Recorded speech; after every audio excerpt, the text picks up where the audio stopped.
Good afternoon, everyone. My name is Chris Lim. I am the founder of TheoTech, and today I'm going to share about artificial intelligence for the gospel. Thank you for being here. Today's talk is going to be in two parts, where it's really just one part, but the second part is going to be all the speculation about the singularity and whether AI will kill us, and those things will leave for the second part. The first part of the talk is going to be just about today. You know, why is AI such a big deal today? What's the opportunity that we have, and what can you do with it today, and how can we use it for the kingdom? That's really going to be the bulk of the talk, and I'm going to leave the second part open-ended so we can just have fun, speculating about the future and what it might look like. So let's go ahead and dive right in. Why? Why does AI matter? So how many of you guys, I'm assuming everybody's heard of artificial intelligence, how many of you guys actually thought about it in that length or been interested in it before? Just raise your hands. Oh, okay, everybody. Well, I guess it's so popular now, with all these TV shows and movies coming out, even like Age of Ultron and everything. Everybody's exploring, what does it mean to have AI? But the modern AI actually started about 60 years ago. In 1956, there was a group of researchers that gathered at Dartmouth College, and their goal at the time, I'm going to try to read the quote. So their goal was, these researchers conjectured that every aspect of learning or any other feature of intelligence can, in principle, be so precisely described that a machine can be made to simulate it. That was their conjecture. And then their goal was to find how to make machines use language, form abstractions and concepts, solve kinds of problems now reserved for humans, and improve themselves. So that was 60 years ago, and these researchers had some stunning successes in the early days. So everybody was really impressed. They built programs that could play checkers and beat humans, and so on and so forth. But about, I think it was like 10 years in, let's see the timeline.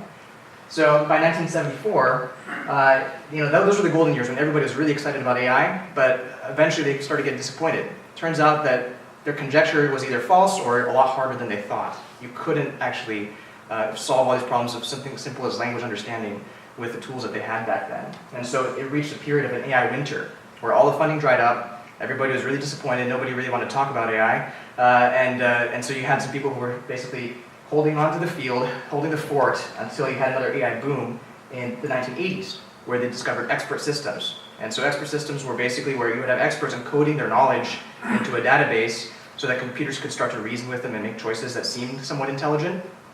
But even that kind of reached its limit as well, and by 1987, it busted again. And so AI has gone through all these seasons of super high hype, and then just kind of collapsed when everybody feels like, it's not good enough actually. And so right now, we're in the present time, we're in one of those kind of booms where it's just so hot. Everybody's talking about it. If you want to know more about AI, there's two books that Bill Gates recommends that everybody should read to understand AI. One's called Superintelligence by Nick Bostrom from Stanford, and he's basically speculating about the future. Like, what happens if these machines do become so intelligent that they exceed human intelligence? And how can we prepare for those risks, and what can we do today to get ready for that? And then the other book is by actually one of my professors at University of Washington, named Pedro Domingos. He wrote The Master Algorithm. And it's very accessible. He's a really lucid guy, and so I just bought the book and I'm enjoying it. This goes into more of the details so you can see, this is actually what's happening under the hood. So this is more of the kind of real, here's what we're really aiming for in AI with the Master Algorithm. But just to cement for you how important AI is, I'm going to read a bunch of quotes from the top technology leaders of today. And it's crazy how they're so unanimous. So this is Bill Gates. He says on artificial intelligence, "Certainly, it's the most exciting thing going on. It's the holy grail. It's the big dream that anybody who's ever been in computer science has been thinking about." That's Bill Gates. Now this is Mark Zuckerberg. "So the basic human senses like seeing, hearing, language, I think it's possible to get to the point in the next 5 to 10 years where we have computer systems that are better than people." That doesn't mean that computers will be thinking or generally be better, but at the senses, they're going to be better. That's what he believes. Here's some people from Google. Sundar Pichai, CEO of Google. "We have this vision of a shift from a mobile-first to an AI-first world." And then Jeff Dean, senior fellow of the Google Brain Project. "We are in the process of transforming into a machine learning company." Google's going to become an AI machine learning company. That's what they want to be. Next, we have Mark Benioff, CEO of Salesforce. He says, "AI will become like electrical current, invisible and augmenting almost every part of our lives." That's his vision of the future. AI everywhere, ubiquitous AI. And here's Satya Nadella, CEO of Microsoft. "We want to democratize AI just like we brought information to your fingertips. So So artificial intelligence becomes Microsoft's new mission. They feel like they've solved information at your fingertips. This is going to be their new mission. And in fact, this was, as I was preparing for the talk, this was such recent news. Microsoft just reorganized 3 of their major groups into one 5,000 strong workforce of AI researchers and engineers that are going to be basically making this dream come true for their company. So they're reorganizing everything they're doing around AI.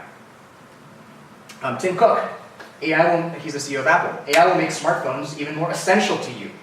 It will become an even better assistant than it is today. So where you probably aren't leaving home without it today, you're really going to be connected to it in the future. So I'm not sure if he's thinking about Skynet or the Matrix or what he's thinking here, but yeah, it sounds both interesting but maybe a little bit creepy. Apple in your brain? I don't know. So, and my former chief executive officer, Jeff Bezos at Amazon, this is what he says about the Amazon Echo and machine learning and household gadgets. He says, it's hard to overstate how big of an impact this will have on society over the next 20 years. It is big. It's hard to overstate.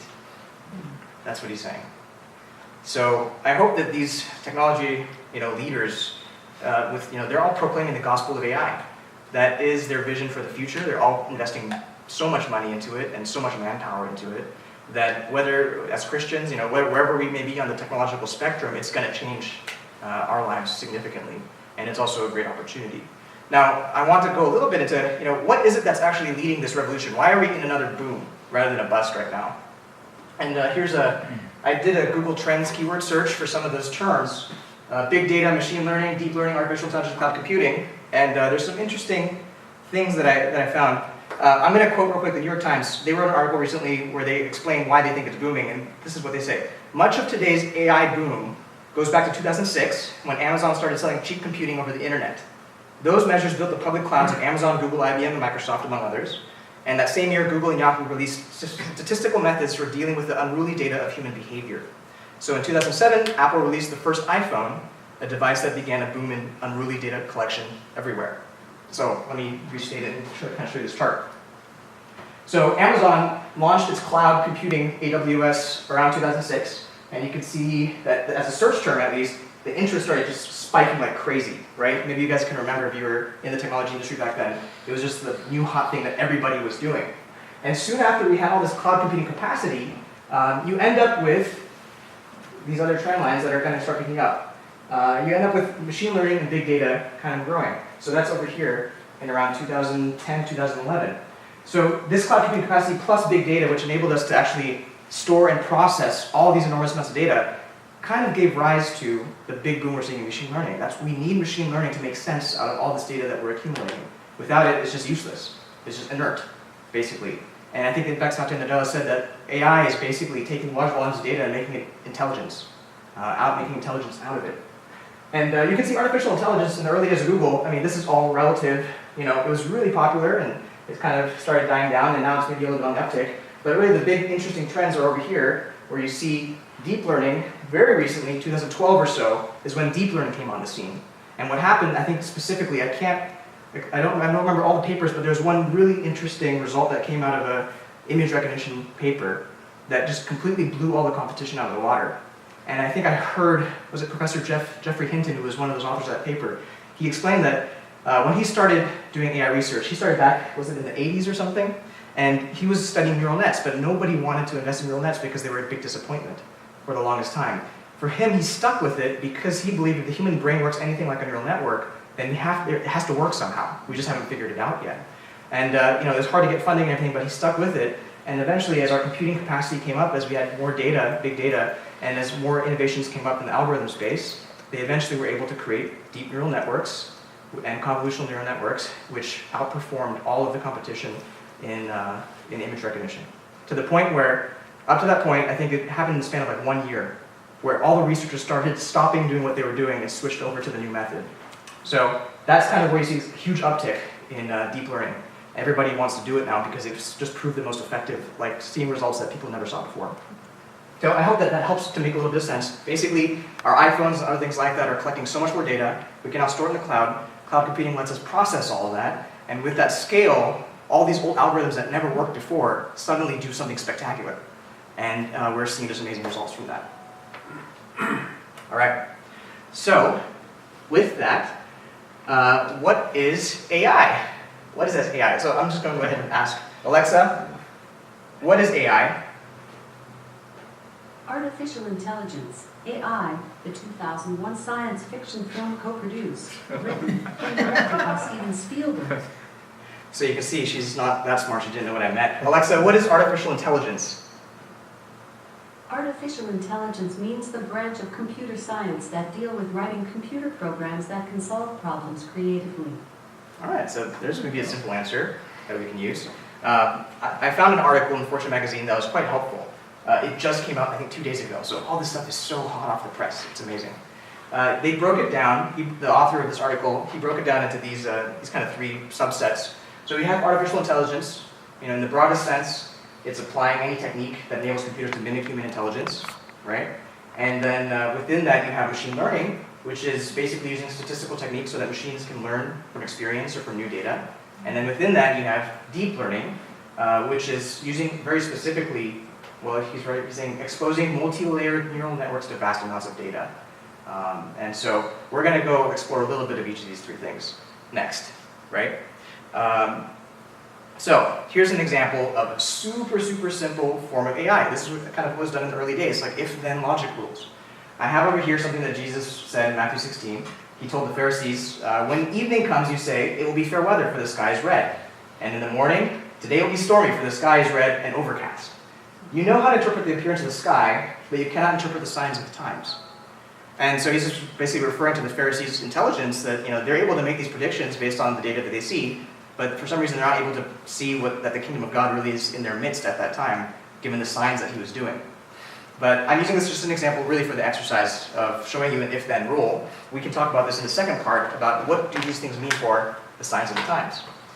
But for AI, we can encode this really simply. So how many of you guys have taken logic in school, or just remember logic? Some? I remember C.S. Lewis, like in his book, he's like, logic, they don't teach kids logic in schools anymore these days, or something like that. This is a really simple logical rule, right? If then, if P is a proposition, then Q, P, therefore Q. Okay, we're going to go ahead and do an example of this. So, our first proposition could be, the sky is red, right?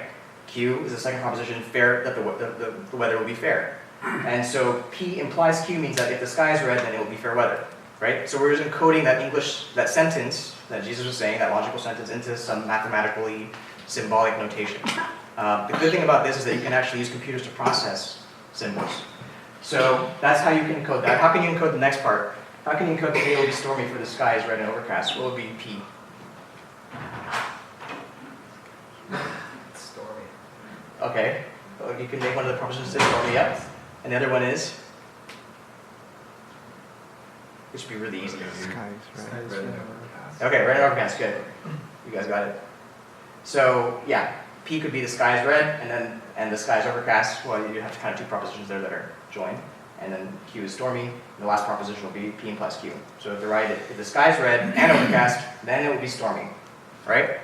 So with that, you can actually write a little program. If anybody knows how to program, it's really easy. That would encode those rules that you just made up, right? And just with this little fake little JavaScript program that looks like it's saying the exact thing that we saw. And then for the next one, one of the challenges of just doing a program like this is like Jesus actually said it's in the evening or in the morning. So there's actually another feature there that you want to encode. So you might want to encode time. So over here, I just kind of faked it out, pretended like we have a time variable, and that means if it's greater than 6 or less than 12, it's the morning. If it's the other one, it's at night. But you can see how this is actually really, it's an if-then rule, so it seems like it's kind of intelligent, right? If you could actually give it that information, it's like, oh yeah, it can make an accurate prediction, but it's really brittle. Like if I get any kind of new data, or if the time's a little bit off or whatever, I have to change my program. I have to rewrite it. I have to and then this is also getting so deep, like all these if-then statements, they can end up getting really deep. And even then, it can't really encode all the information I might want to know to make a prediction about the weather, right? So this is kind of like early AI seems smart because you could encode rules that were logical to human beings, and it could produce a result that seemed logical to human beings as well. But the real world is so much more complex that those rules just don't really end up working in practice. And they're really hard to maintain. And those expert systems are expensive for human beings to constantly be updating with new data. And so, one of the things that you can do is maybe you can make it, you want to do something where it can learn from the data instead of you having to explicitly encode all these kinds of rules for it to make a prediction. So that's where you might end up with machine learning. right? So instead of just manually encoding all these rules in your program, you could maybe just say, I have a bunch of data about the color of the sky, whether or not it's overcast, and the weather the next day. And if I have enough of these, we can do some statistics on it, so we can get a probability that the next day will be fair weather or stormy based on what we're seeing in the present time. And so that's kind of one way that you might do machine learning. So that you just keep giving it more data. You're not changing its like programming, you're just giving it more data and it's going to update its predictions according to more of what you're seeing, right? That's an example of a statistical technique. Are you guys following me or is it confusing at all? I'm going to be hand wavy, I'm not going to go into the math, so don't be afraid. And propositional logic is like so simple, like everybody does it every day. We just don't do it in the math symbol form. So this is one way that researchers have tried to encode that idea of probability or possibility. And it's actually called a Bayesian belief network. And if you guys didn't know, Thomas Bayes, this is named after Thomas Bayes. He was a reverend, he was a Presbyterian pastor in the 1700s. And he actually discovered some theorems about probability that turned out to be exceptionally useful, but they were published after his death, actually.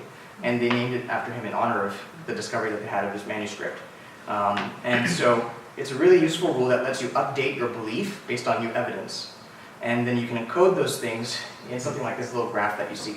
But I just think it's pretty cool that we had a pastor in the 1700s who discovered something so fundamental to modern day probability. It'd be really cool if our pastors today were doing some more math and science stuff and programming. It would be really cool. So in any case, right here what you see is some dependencies where this is like the evidence that we can actually observe, right? We can observe if the sky is overcast, we can observe if the sky is red. And then that's like the hidden state of the world that we're trying to guess. So we're trying to guess if it's going to be stormy or we're going to guess if it's fair tomorrow, right? And so what this lets us do is that we can have a probability. So at the high level, it's like, oh, if I don't have any data, then I might think that 50% of the time I'm just going to guess stormy, and 50% of the time I'm going to guess fair. Makes sense, right? I just have no information. But maybe if I know that in Seattle 152 days out of the year it's sunny, then I might say that it's fair weather 42%, with 42% probability, and the rest would go to stormy, just because I have prior knowledge, right? So each of these up here could have that number associated with other data that we have for how likely that they are. And then as you give it examples of, an example would basically be, the sky was red and it was fair weather. The sky was red and it was stormy weather. The sky was red and it was stormy weather again. And you just give it a bunch of data points every single day. It's going to start building up a statistical model, right? That's going to say, it's going to adjust these probabilities to say, oh, I think that it's going to be this likely that it's going to be stormy based on the evidence that you're giving me in the present time. So that's at a really high level. The actual terminology is that you have something called conditional probability, which is the probability that something will be true given some evidence that you have. And so as you get more evidence, you're able to adjust the probability that you're in either state based on what you're seeing. Is that enough of an explanation, or is it too hand-wavy? Okay, so this is one way that we can make our systems less brittle, right? Because let's say that the climate is changing in Seattle or something, and so over time that the predictions that our predictor used to make are just wrong. They're not accurate anymore. But as you're feeding it more information, it's going to automatically update its own statistics, right? You don't have to reprogram it, you're just giving it more data. And it's going to learn from those statistics that, oh, I'm going to change my predictions now to fit more of the kind of data that we're actually seeing in the present time. So that's what makes it more flexible than simple, if-then rules, for example. All right, but there's still some really big challenges here. I don't know if you guys can actually guess what they might be. Just throw out ideas. You see any other challenges with this model? So for one thing, yeah, I think you have to have a pre-knowledge of how the logic looks like. In this case, you have to come up with the couple of the pair of weather and the color first. If you don't have this data structure ahead of time, you won't come up with the data. Yeah, I think that's you're getting at exactly some of the issues. So basically, some of the problems are like, one, how do we know that the overcast and the red sky is the evidence that matters? Right. Maybe there's a lot of other evidence that matters that we don't even have in our model. And then that means that our thing's going to be kind of dumb because it's using the wrong things to predict the future, right? That's one example. You have to know what features you want. You have to extract the features and you have to choose them. That's the second difficulty, is that how do you even get from a picture of the sky to know that it's red? How do you tell the computer that this is what a red sky is? How would it not know there's just somebody's umbrella standing over the camera or whatever like that that's red and it thinks that it's a red sky? Or how would you know that it was overcast? how does the computers know that this, whatever those textures are that it gets in its image are clouds, and that means that it's overcast and not sunny? That's a really difficult problem still, even with this. And then also the structure. Who has to encode the structure, right? What if it turns out that the dependencies are different? You need more evidence. Or maybe the dependencies are different where stormy weather actually affects fair weather because it happened the day before, and so it's going to be fair the next day because the clouds cleared up. So there's still a lot of manual things going on here. Before we were manually encoding those rules, and now we had it more flexible because we could learn from new data, but it's still a lot of manual human work to kind of tune this model and to pick the right features, and we could make a lot of mistakes along the way. And we have a really hard time still of just saying something as simple as like taking a picture of the sky and knowing if it's red and if it's overcast. And so this is kind of the big deal about deep learning and what it was able to achieve. So let's go to the next slide. Deep learning is the subset of machine learning composed of algorithms that permit software to train itself to perform tasks like speech recognition, image recognition, by exposing multi-layered neural networks to vast amounts of data. So I heard a talk by Andrew Ilm, who was a professor at Stanford at one point. Now he's a head researcher at Baidu. And the way he explained it was that basically with most machine learning algorithms of the past, like the one I showed you, maybe like a Bayesian belief network, a simple one, you ended up reaching a kind of a limit. Your curve kind of curved out, plateaued really quickly, where no matter how much more data you threw at it, the statistics just wouldn't budge anymore, right? And you kind of couldn't learn anything new. And it makes sense. If I have a coin and I flip it, I get 1/2 either way. But if I already did like 10,000 coin flips, and then I try to do one more coin flip, it's not going to really budge my probability distribution at all. That additional coin flip, whatever result I got, it's not going to move it at all. And so basically we started reaching a limit with how much we could learn from new data. And we were getting tons of data, but the algorithms themselves were not really able to make sense out of the new data and to be more accurate because of them. And then he grew, and I should have drawn a picture of it. He drew on a graph basically that with deep neural networks, that plateauing is not happening. It's like the more data you throw at it, it's like the bigger your network, the more it is able to encode that higher level function and just outperform anything that we had before. And so deep learning is one of those things that we're also able to do things like detect if the sky is red or whatever like that without manually telling the computer that that's an important feature. We can give it simply the pictures and it will learn for itself what's important. And the difficult thing for us is that we don't really know how to read it. Like, what is it actually doing? So that why does it think that this is an important feature or not? We can't really interpret the neural network, but it outperforms everything else. And so it's learning its own higher level features and higher level abstractions through the data and is able then to predict more accurately than anything else that we had before. So that's kind of why deep learning and big data are kind of converging for it to be a big deal.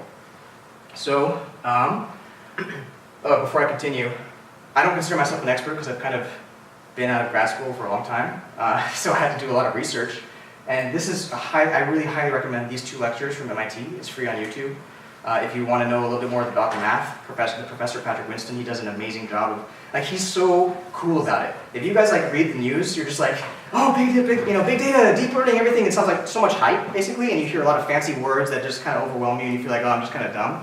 This professor, he's been at it for years, I think, so when he talks about it, it's like, yeah, no big deal, we'll just use the chain rule, and then he makes mistakes, it's like, oh no, he just erases it on the board and fixes it, and he's doing everything from memory. He's just, with the chalkboard and a piece of chalk, he's able to explain all these things really well. So I highly recommend these lectures that are free online to learn about neural networks and deep neural networks. And then if you want to take a real course, you could also there's Stanford actually posts their Deep Learning for Natural Language Processing course online. You could go there and try to do the syllabus. And then also Coursera put up a Neural Networks for Machine Learning course that you could also take. So just some resources if you want to know more. But with that, we can go ahead and dive into artificial neural networks. Any questions, by the way? Want to take a pause? Anything? Let's go back to the kind of artificial neural networks, just so you guys can get some understanding. My goal here is not for you to understand it so deeply in all the math, but my goal here is to help you not to feel like it's magical, but to feel like it's incredible. So you should have enough sense to feel like, oh, okay, this is how it's working. It's not just this magical, crazy thing I need to be scared of. It is kind of just math at the end of the day. But it's amazing that the math actually works. That's really spectacular. So this is a neuron. I got this beautiful picture from the NIH. Everything's public domain from the NIH, so yay. And you can see up here that the neuron has these dendrites. And the dendrites are where all the inputs come in. And this is an axon. So what happens is that if there's enough electrical stimulation coming down those dendrites, enough, then the neuron will activate, and it will actually send an electrical signal down its axon. And what happens is that you see this little picture here. These axons have little branches that come off, and they go to the dendrites of other neurons. And for a long time, I found out that nobody knew if the axons touched the dendrites, but they found out later, I forgot who the researcher was who discovered it, that they don't touch. So they're just like wires that don't touch. So your brain is full of wires, basically, but they don't actually touch. What happens is that they're really close to each other, and there's a chemical transmitter that happens where if the electrical signal gets activated, it's going to release a chemical. And the chemical is actually, the neurotransmitter is what then will stimulate the nearby dendrites. So this is some really interesting stuff. I talked to my sister's husband, who's a doctor, about this, and we went out for 4 hours just going in depth about the brain and how amazing it was that it's surprisingly simple and yet so complex. Because the basic interaction of a node that gets inputs that basically spits out another signal if it's high enough, that's like binary. And that's almost like a transistor. And it's almost like a gate. All these things that we invented separately for computer architecture are somehow we're unintentionally mimicking the brain to some degree in what we're doing. But there's so much more complexity, of course, so we oversimplify it to be able to create an artificial neuron. So this is a picture over here of an example of an artificial neuron. Basically, we modeled these inputs, right? Electrical stimulation as an input to a specific neuron on the node. And then we modeled the activation of that neuron by basically adding together all the inputs. And if it's high enough, then we send a 1 then we send a 1 to the next neuron. And if it's too low, then we send a 0, right? And the way that we model each individual dendrite differently is with a weight. So you multiply your inputs by some number, like maybe 0.5, 0.3, 1.2, whatever. You're just multiplying it, you're adding everything together, and then you're sending a signal down your wire if it's past your threshold. So you have your own threshold for each neuron. And so that's it, that's why it's math. It's just a weighted sum. That's it. A weighted sum. It's it, it's just a weighted sum, if you guys are familiar, or a dot product. So it's creepy. That's all that that's all that we're modeling with artificial neural network. There's so much more happening in the brain, but it's enough for us to model to get some really interesting results. So that's the same thing. All right, so I'm going to go and Google has published a really cool tool called the TensorFlow Playground. So let's see some of the cool things that are possible. Also, you can listen to this talk if you want to see Andrew Owen present some of the cool things they're doing at Baidu. But here is an example of using neural networks to caption images.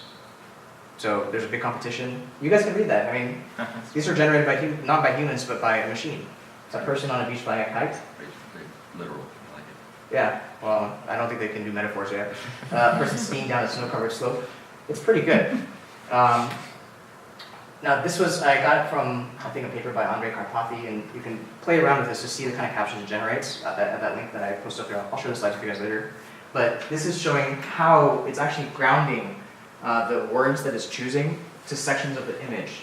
So when this one's saying dog plays catch with white ball near wooden fence, the algorithm is actually getting these words from specific parts of the image, and that's what it's using to actually generate the sequence of words that become the caption. So this is pretty incredible. This is the kind of result that was basically game-changing. And I think that one of the cool things that Microsoft and Baidu are both doing is they're trying to use it to help the blind.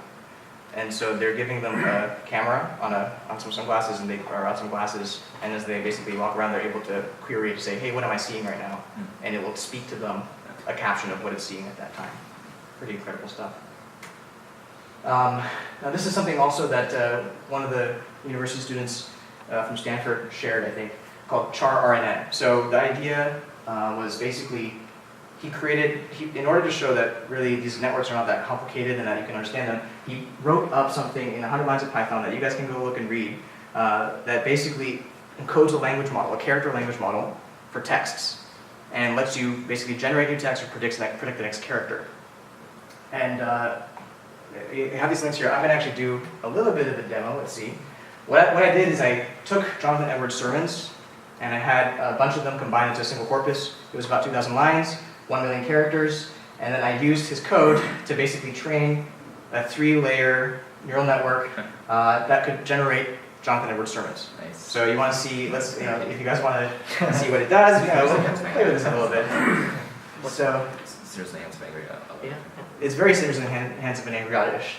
Okay, here's one. Why should I apprehend them when slain down with her? To take children, to call a brimstone, that they return from him. Lul, degree of sorrows to sink undetermined, and so many contained in our other truth, who shall know that the interests by themselves answer you when one's heart are so much change of those souls. And 3 Corinthians 12:60, with those them that we our looks as love only began to answer the wicked. I have been makes us Satan in this hungry, we should have never had the nights as gleated. So you can see for yourselves, it's sort of Englishy, but it's sort of not. But the amazing thing is that this was all with a character-based language model. So it didn't learn words, but it was able to predict sequences that form words from its language model. Interesting. And the more data you throw at it, and the bigger you create your neural network, the more and more it begins to sound like English, based purely on sequences of characters. It's crazy. And so if you want, we can try. I have some of the code here that we could try. Someone put this to the Bible, to the King James Bible actually, on Twitter. So they just tweet random stuff. Is this Gordon? This wasn't Gordon, I don't think, but it's just basically, those are all fake Bible verses. So any of you can try it on your computer at home. Make your own Bible version. Make your own Bible version, that's right. So now I'm going to talk a little bit about natural language processing.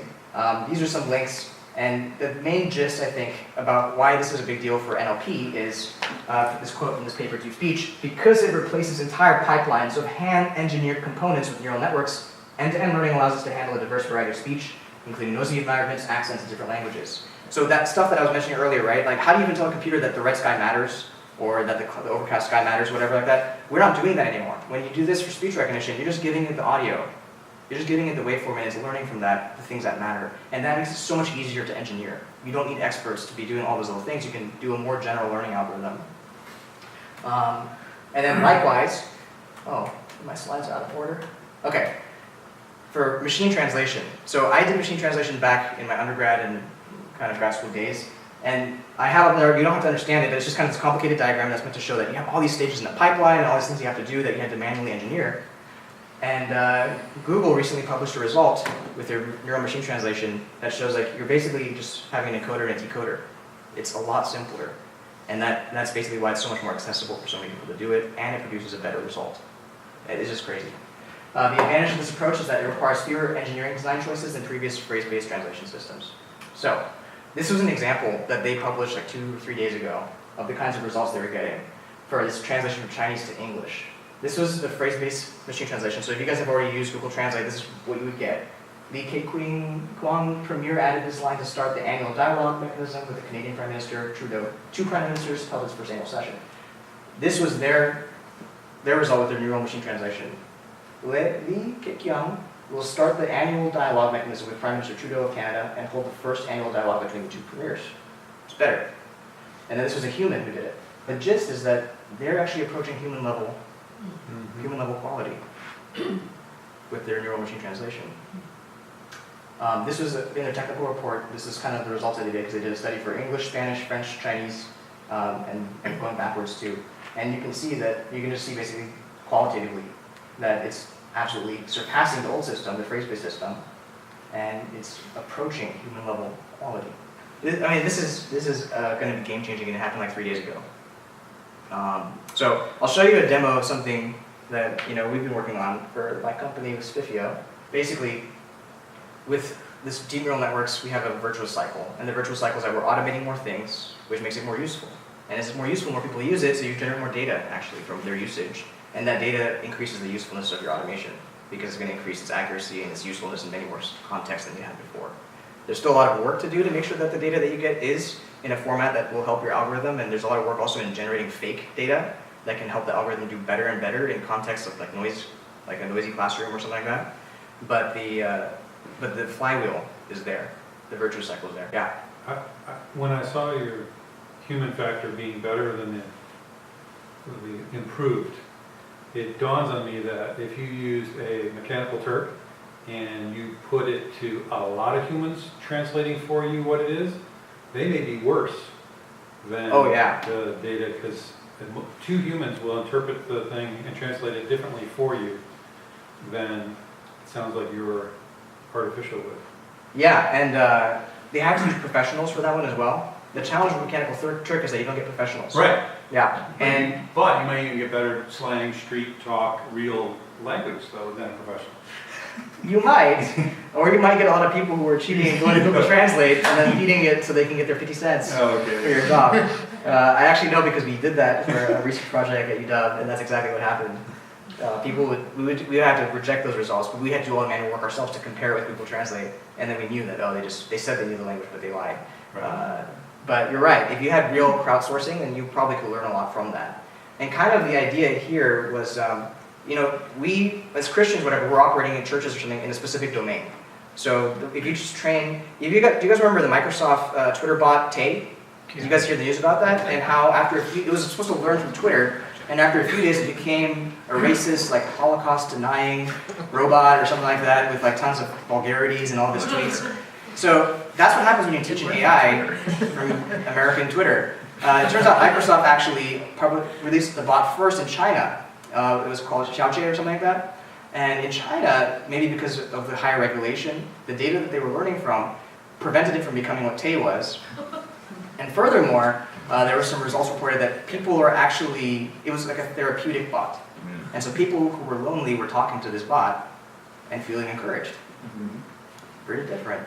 But it's kind of amazing. Kind of like her. So the idea though is that if we feed in good data, then we can actually generate a good result. And for the Christian community, for example, like if you want an AI, if you want some of these models that can actually do predictive work for you or do translation for you or everything, the more you give it the kinds of examples that it needs to learn from, the more it will produce those kinds of examples. So if we fed into it the Bible, we fed into it a bunch of sermons that we might have already translated, if we keep generating that content, it'll get increasingly intelligent and accurate in the translations it produces. So if you did prophecy, well, we're going to know when the end times are a lot more accurate. Well, that's exactly why I used that verse at the beginning. I was wondering if you could build an AI to predict the exact date that the Bible says humans can't do, but maybe an AI could. They get closer, a higher percentage, because all the books are varied, right? But an AI goes, here's where it's going to really happen. That's right. So the dream here is though, is that if we as a body basically start generating this data, it could help accelerate the gospel getting to the ends of the earth. Because now you can use this automatic translation algorithm to be translating the Bible, to be translating messages and preaching and everything else like that, you know, small group meetings or whatever, with all those languages that don't happen today. But it takes our work to actually focus on these marginalized languages and to use basically translation in our daily lives so that we're generating the kind of data that makes it more and more intelligent. One of the really cool things about neural machine translation compared to phrase-based is that when you learn the language model for one language, it's modular. And so as we make English better and better, it's going to be better for all the other translation pairs. And as you make a language model good for Chinese or whatever, it's going to be better and better as well. And when you put the two together, you get a good translation. That's really cool because in the old way, the benefits that you would get were always limited to a single language pair. They didn't generalize. But these neural networks are more able to generalize because they're capturing something more about the essence of the way that we use language. And that is also another reason why it's a really interesting opportunity. So the more we get our language model to be biblical, Christ-like, salty and gracious speech or whatever, we might create a bot, like unlike Tay, that would be irenic, maybe called Irene, as opposed to an attack dog. So I was just going to close, we were going to talk about for the kingdom. And this was Jesus' mission that he said, that he quoted from Isaiah, "The Spirit of the Lord is on me because he has anointed me to proclaim good news to the poor. He has sent me to proclaim freedom for the prisoners and recovery of sight for the blind, to set the oppressed free, to proclaim the year of the Lord's favor."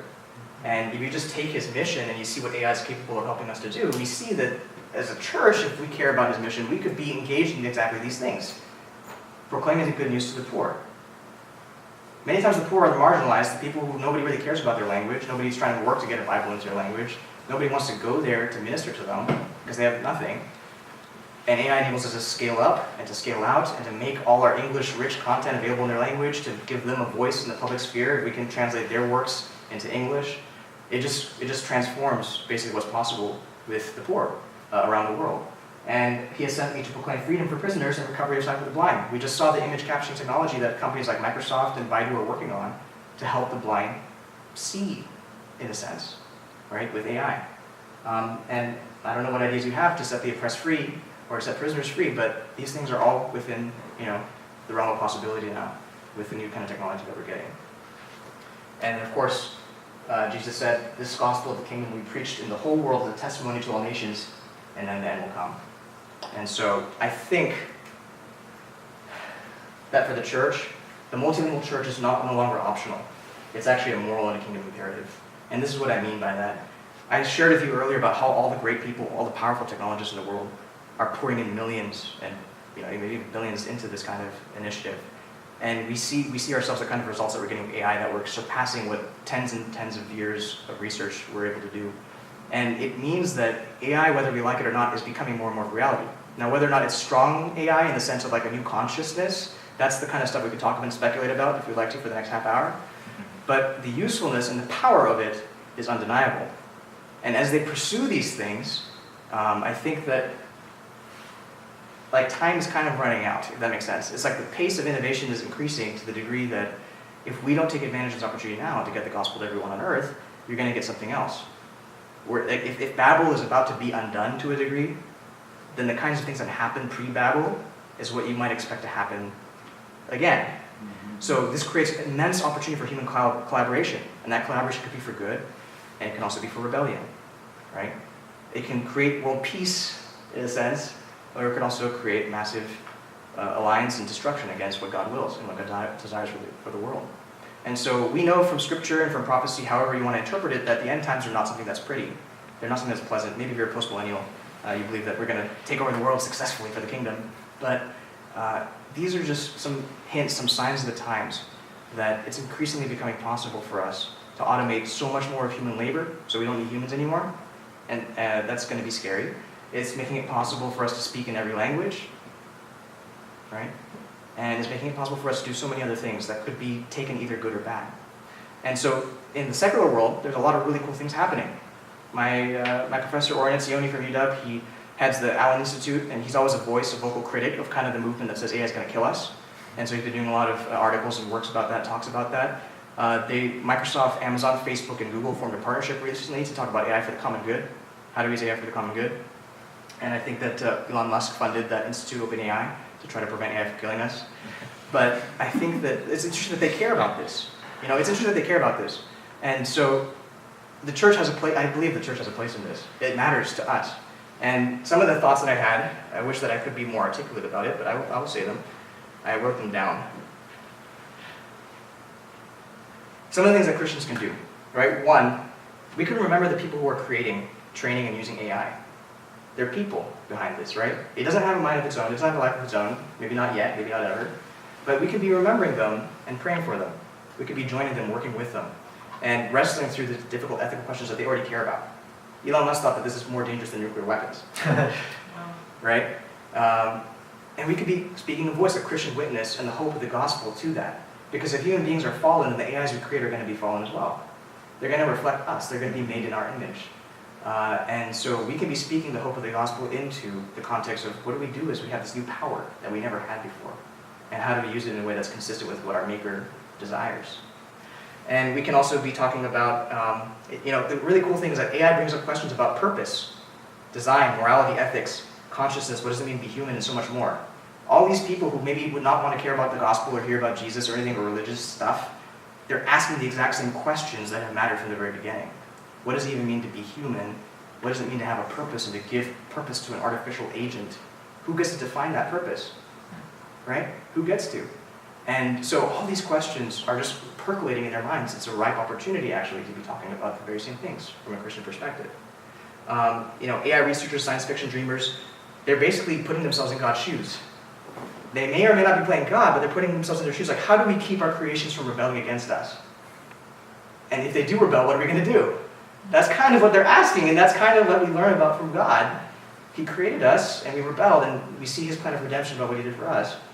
And so there's all these parallels, basically. I don't have the answers right now, but I just call them out as things to think about.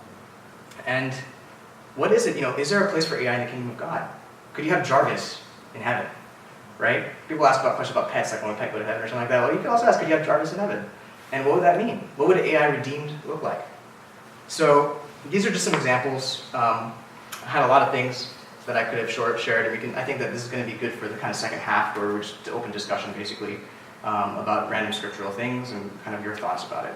But my main point here is that now with the technology that's possible, this is my conviction, this is why I built Spiffio and why we're promoting that product and doing those things, is that the church was always meant to be multilingual. If you look at the vision of God from Revelation 7, people from every language. And if the technology is there now that makes that possible, it's become an imperative. Because other people will be using it for whatever other purpose. And likewise, we need to be using it for the purpose of God, to fulfill the mission He gave us. So that's my little spiel about AI for the Kingdom. Thanks for being here, and thanks for listening.